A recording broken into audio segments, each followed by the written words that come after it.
Welcome back. Today we're going to talk about TinHiFi's new C2 Mech Warrior. So you probably saw the pictures of this one. It is a really nice looking metal shell. Nice rugged design. Very well done for the price. I mean, it's pretty impressive what they put together for the price. So you get really nice metal shells. It's got this little inset 2-pin. If you're into swapping cables, make sure you have one that has an extended 2-pin so it fits down into the recessed 2-pin connector like that. Nice metal nozzles. The cable itself is looks kind of budget-ish. It kind of reminds me of a very similar to the KZ cable that they use as well. This one has a 90-degree connector on it. And that is the box. There's not too much special on the box. So we are going to go through this one a little quicker. Bright sets aren't really my thing. I kind of enjoy them for a short period of time, but they're not what I would carry on a daily basis. So we'll kind of look at three popular recent sets. So the Zero, which I said was Mr. Bright and Mr. Clean, and you can kind of see that in the red. It's got this really kind of lighter bass, mid-bass section, bass shelf, right into the mids, and then it has this brighter, kind of pin a gain, lower treble area. So that was, Zero is kind of this leaner, brighter.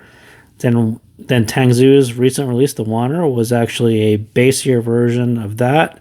So you get a little more bass, so it's a little bit warmer, a little more easygoing, but kind of the same amount of pin a gain, lower treble detail that you would get in Zero. And then when we look at C2, it sort of follows the Wanner bass level, so a little bit more bass than Zero, but then quite a bit of brighter. So when we look at C2 in green, you can kind of see, and starting right here, and I think if you look at various graphs, you'll notice this 5K bump is bumped on mine. It's bumped on a lot of different measurements, and I do think there is something to that. For me, like I said, it just feels a little brighter, a little more intense, and I think a lot of this generally following the higher path through the treble. I do think that this one will come across brighter than the other two, and brighter than a lot of other $20 sets. So this one is something that you're probably going to have to seek out if that's what you're looking for, a brighter set. Then C2 is going to be for you. If you have Zero and Zero is already bright enough, you probably don't need C2. But maybe if you have something with a lot more mid bass that's not quite as bright, I think C2 is probably there for you. But definitely consider it. It is a brighter flavor of this style tuning.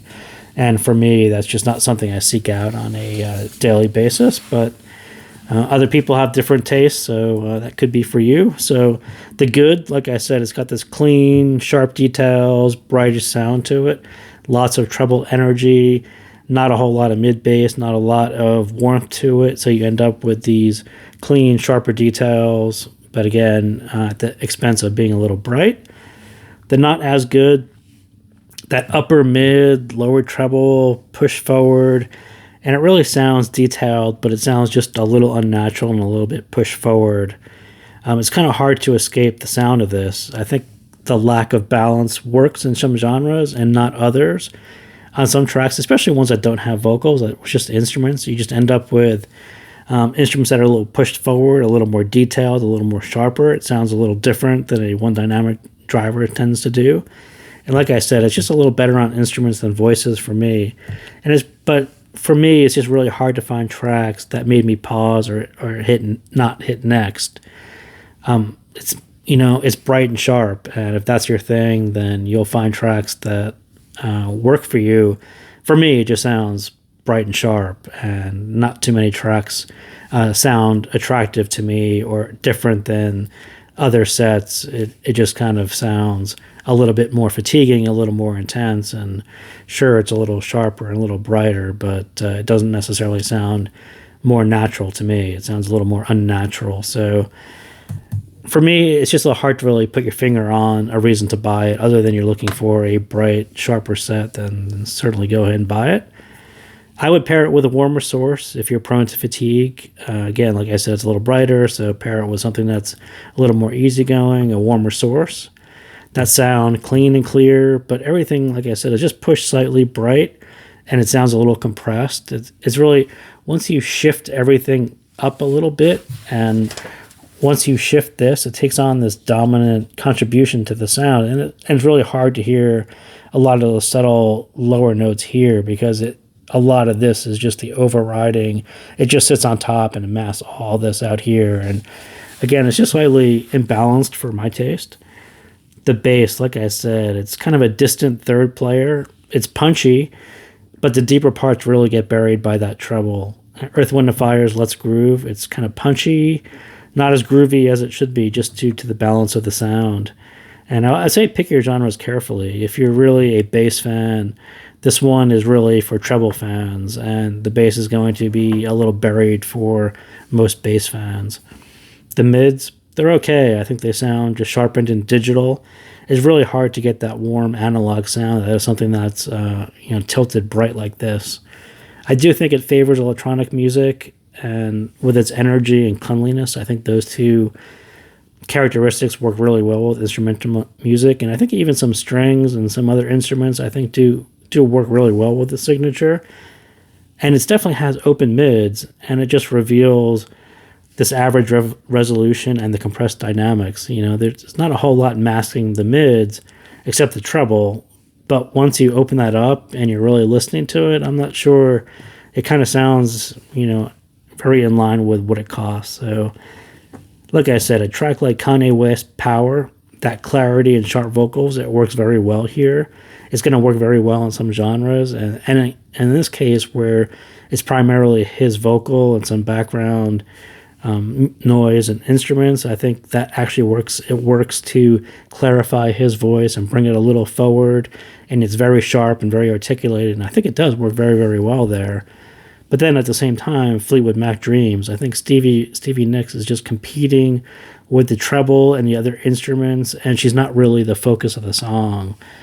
And that happened more often than not, where the treble bits are just pushed a little forward. And we talk a lot about bass bleed, how the bass intrudes into the mids and affects the mids and detracts from the mids. And in this case, it's actually the opposite. It's the treble doing that. And that's exactly what happens on Dreams, is a lot of the higher frequency instruments just override her vocals, and she's competing with them. And that's really not how that song should sound. She should be the focal point, and everything should be just below her. Like, her voice should be on a little pedestal. Everything else should be just below it, and she is the focus of that song, especially right in the beginning. And even that first cymbal, there's just a ton of energy on that first cymbal. It sounds a bit unnatural. And then the snare kicks in, and it's just very distracting from her vocals. So that's why I said it. I think it works a lot better on instruments than voices for me anyway, and it probably works really great on electronic music without any vocals. Treble, it's energetic to the point where it's going to be fatiguing at more volume for longer sessions. That's about where I would cut it. It's okay to listen to for short sessions for me. Definitely fun in short doses, but it's really the dominant contribution to the sound. So again, be really careful about your genre selection and how you like to listen to music, and where your music is going to sound well on a device, on a playback like this. Stage never really opens up for me as it should. It's actually wide enough, but it is very centralized, and that just tends to have to mask those notes in the mids and the bass under the treble. Everything sits kind of right in front of you, right there in the middle, and the treble contribution is just the biggest contribution, and that sits on top, and then everything else is behind it, and everything else tends to get masked by that treble. So I would just call it's about average for what you would expect for the price. So that's what I got on C2. Again, this is for you guys seeking out treble, seeking out bright sets who may have some darker, thicker, mid-bassier budget sets. This one is at the other end of that spectrum. Definitely a brighter, sharper, more detailed set. So thank you guys again for tuning in, and we'll see you next time.